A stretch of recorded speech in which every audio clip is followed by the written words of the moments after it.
गुंबद वाले मंजूर दुआ करना।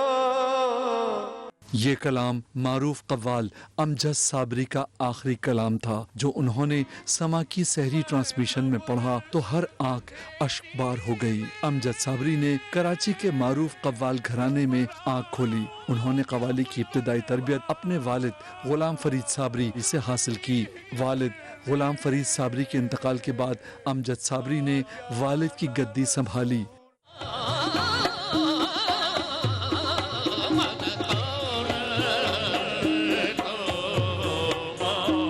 अमजद साबरी ने न सिर्फ पाकिस्तान में कव्वालियों को जिला बख्शी बल्कि लंदन, अमेरिका और भारत समेत दुनिया भर के 17 ममालिक में अपनी आवाज का जादू जगाया। अमजद साबरी को कई अवार्ड्स के साथ प्राइड ऑफ परफॉर्मेंस से भी नवाजा गया। 7 साल कबल 16 रमजानुल मुबारक को फायरिंग करके अमजद साबरी की आवाज को हमेशा के लिए खामोश कर दिया गया। रेहान अहमद, समा, कराची। बिस्मिल्लाहिर्रहमानिर्रहीम। हम अल्लाह से रहम नहीं मांगते, हम अल्लाह से इंसाफ भी नहीं मांगते। हम ये सारी कदरें जो है ना जो दुनिया में नाइंसाफ़ी की हुई हो रही हैं या होंगी आइंदा, हम कहते हैं अल्लाह तो हमें आखिरत में इसका अजर दे देना, क्योंकि हमें उम्मीदें नहीं हैं कि ज़माने में वो पनप सकें चीज़ें जिन कलियों का हम इंतज़ार कर रहे हैं।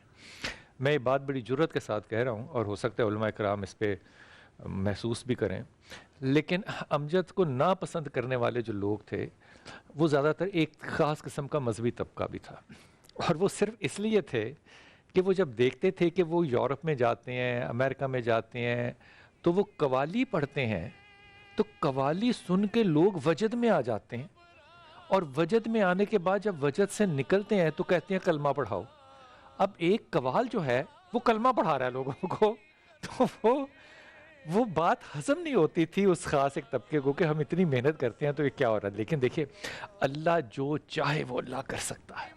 मैं इस बात का शाहिद हूँ, हनीफ भाई आपको हदिया कर रहा हूँ, मैं इस बात का शाहिद हूँ कि अमेरिका में इनके प्रमोटर थे, उन्होंने इनको लाखों डॉलर जो हैं वो कैश में दिए। ये अच्छे ज़माने थे, कोई मनी लॉन्ड्रिंग के चक्कर नहीं होते थे।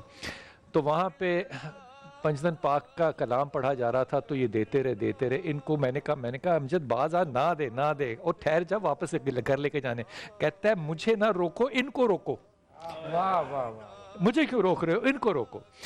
वापस आए तो हनीफ भाई यकीन कीजिए, ये तो बच्चे बेचारे उस वक्त पता नहीं गली में निकल के बगैर ही खेला करते थे। वो एयरपोर्ट से पैसे मांग रहा है, कहता है किराए के पैसे तो घर जाने। अल्लाह यार, क्या अल्लाह ताला फिर इनको इज्जत ना दे तो क्या दे। कितने साल हो गए? 7 साल, 7वां साल जा रहा है। 7 साल में क्या फ़र्क आया, क्या देखा? बिल्कुल। अब मैंने जो है कोशिश कर रहा हूँ कि जो कमी हुई है वालिद साहब की हमारी, उसको पूरा करने की कोशिश कर रहा हूँ मैं, अल्हम्दुलिल्लाह। लेकिन एक जो मेरा दिल में बात आती है ना कि मैं मुझे जो पर्सनल मेरा ये है कि ओपिनियन कि अगर वो अभी हमारे साथ होते ना तो फिर हम उनके साथ पढ़ते पढ़ के और मुझे हमें कुछ सीखने का मौका मिलता है। बस इस चीज़ को मैं ना रिसेंट टाइम्स के अंदर बहुत ज़्यादा रिवाइंड कर रहा हूँ, बहुत याद आ रही है ये चीज़। वो हैं साथ आपके, क्योंकि शरीर कभी मरता नहीं। ये अलग बात है कि हमारी आप तो बहुत ही छोटे थे जी उस टाइम। मिस करते हो बहुत। ये वक्त जो गुजरा ऑन, आपने बहुत ही बचपन से इस वक्त में, अभी आप जवानी में कदम रखना है, सबसे ज़्यादा एहसास महरूमी किस चीज़ से होती है? वही एक होता है कि क्या कहते हैं, जब अपने फ्रेंड्स वगैरह को देखते हैं उनके वालिद साहब जो उनके साथ होते हैं, तो एक टाइप वो होता है कि यार होना चाहिए था इस टाइम पे, क्योंकि कुछ अब्बा होना चाहिए था। क्योंकि एज लिमिट आती है कि जिस टाइम पे आपको अपने वालिद साहब की बहुत ज़रूरत होती है। लेकिन तुम्हारी माँ, तुम्हारा बाप भी तो है। बिल्कुल है? उन्होंने बिल्कुल कमी महसूस नहीं होने दी। इस बात का मैं उनको बहुत क्या कहते हैं क्रेडिट दूंगा। वालिद साहब के साथ कभी गए थे टूर्स पे? टूर्स पे नहीं गए कभी। आप भी नहीं कभी गए? में बहुत प्रोग्रामों में गए? मैं जो पहले तो मेरा मतलब मैं नहीं कवाली वगैरह के, मैं जब भी अब्बा के साथ जाता था तो मुझे इस चीज़ पे डांट ही पड़ी है कि मैं स्टेज पे आके नहीं बैठता था। तो अब बैठना पड़ता है। अब तो खुद शौक हो गया अल्हम्दुलिल्लाह, क्योंकि कवाली एक चीज़ रूहानी ताल्लुकात हैं, मुझे बिल्कुल भी नहीं था। लेकिन जब अच्छा, ये जो कवाली तुम पढ़ रहे थे ना, कॉल जो कर रहे थे, ये अंग्रेजी में भी होगा ना तो इसका अब्बा ही याद आएगा। ये इतनी एसोसिएट हो गई है साथ। दिक्कत का ज़माना 8 सालों में 7 सालों में सबसे ज़्यादा कौन सा वाला था? बिल्कुल जो स्टार्ट टाइम था, फिर जब हम लाहौर मूव हुए, उसके बाद अम्मा ने हमें जिस तरीके से टेक ओवर किया, जिस तरीके से उन्होंने हमें समझाया कि अब लाइफ को कैसे चेंज करना है, क्योंकि अब एक चीज़ मौत तो बरहक है। अब हम उस चीज़ को तो नहीं बदल सकते, लेकिन अपनी आने वाली ज़िंदगी को तो हम बदल सकते कोई हैं। नसीहत थी कभी? अब इसको वो कहते थे कि ये जो है उनकी गद्दी संभालेगा, ओन मोहम्मद जो है वो, उसका नाम ओन है ना, गद्दी संभालेगा। नहीं, गद्दी तो आज उसने संभाली, बड़े सुर में पड़ा उसने, हैं? रिश्ते बिखरते देखे देखे तो सही है, लेकिन अल्हम्दुलिल्लाह अल्लाह का इस चीज़ का भी बहुत शुक्र है कि बहुत जल्दी एज में बहुत सारी चीज़ ऐसी दिखा दी कि जो आने वाले फ्यूचर में मुझे ऐसा लगता है कि वो मेरे फ़ायदेमंद होगी, कि मुझे अभी सब पता चल समझ आ गई है। अच्छी बात की। मुस्तकबिल में क्या सोचा? मुस्तकबिल में अल्हम्दुलिल्लाह यही सोचा है कि इस जो कारवां है ये इसी के साथ चलना है। और भी चीज़ें होंगी इसके साथ साथ, लेकिन ये हमें विरासत में मिली है चीज़, तो इसको हम ऐसे तो नहीं जाने देंगे। और तुमने क्या करना है मुस्तकबिल में? करेंगे शादी के अलावा, मतलब आजकल वैसे मूड बहुत ज़्यादा हुआ है। मार खाएगा, मैं तुझे बता रहा हूँ, हिंदुस्तान के बच्चों की तरह रह आराम से।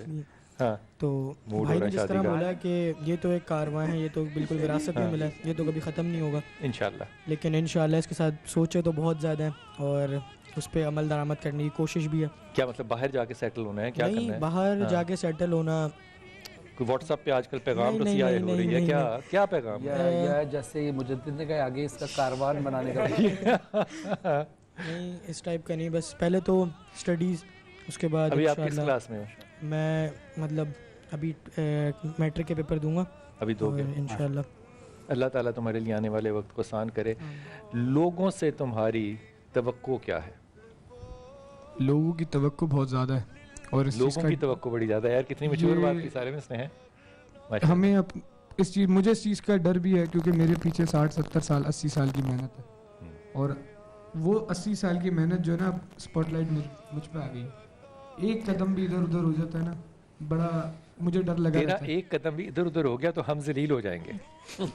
कोशिश मेरी यही है कि नहीं हो वो कदम, ना यूं अटकी हुई है। नहीं इंशाल्लाह कोशिश कर रहे हैं हम, रियाजत जो बुजुर्गों ने बताया जिस माशाल्लाह। तरीके से। बिलाल भाई, जो हमने मुजद्दिद को पहले साल सुना था, अमजद भाई की शहादत और के 2 अब? दिन बाद ही, और अब में बहुत जमीन और आसमान का मैं फर्क आपको है। एक और बताऊं, मकाफात अमल, हसन बिन खुर्शीद अहमद साहब के, जी। खुर्शीद अहमद साहब का जब इंतकाल हुआ तो बहुत मुश्किल वक्त होता है उस वक्त बच्चों को प्रमोट करना। तो अमजद साबरी साहब ने हसन बिन खुर्शीद को प्रमोट किया, और फिर मकाफात अमल ये हुआ कि जब अमजद साबरी साहब की शहादत हुई तो तय हो रहा था कि अब जज की सीट पर यहाँ पर हमारे साथ जहाँ अमजद साबरी बैठते थे वहाँ कौन बैठेगा। हसन बिन खुर्शीद की आवाज़ आई कि बैठेगा तो मुजद्दिद बैठेगा। ये है मकाफात अमल। मुजद्दिद कभी प्रेशर तो नहीं फील होता? अब मज़ा आने लगा है, अब मज़ा आने लगा है, अब अच्छा लगने लगा है, क्योंकि बुजुर्गान दीन के बारे में पता लगा उनके। अब ऐसा लगता है कि हम जो है वो मैसेज जो है ना, थोड़ा बहुत सही अपने अंदाज के अंदर पेश कर रहे हैं, जो कवाली का असल मैसेज है वो दुनिया तक पहुंचाने की रेस में हम भी निकल पड़े। अल्लाह तुझे सलामत रखे।